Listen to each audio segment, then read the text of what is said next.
நீரிழிவு நோய் குணமாக.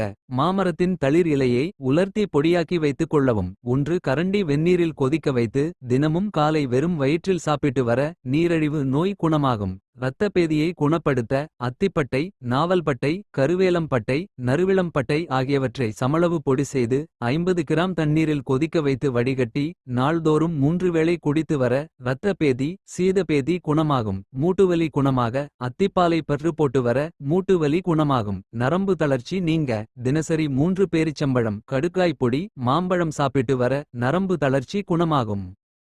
உடல் ஆரோக்கியம் குறித்த இத்தகைய அரிய தகவல்களை தாங்கள் தெரிந்து கொள்வதுடன் மட்டுமல்லாமல் மற்றவர்களுக்கும் தெரியப்படுத்திட இதனை அதிகம் பகிரவும். இயற்கை உணவு மருத்துவ ஆலோசகர், பாரம்பரிய சிகிச்சை சித்தவைத்தியர் சுரேஷ்.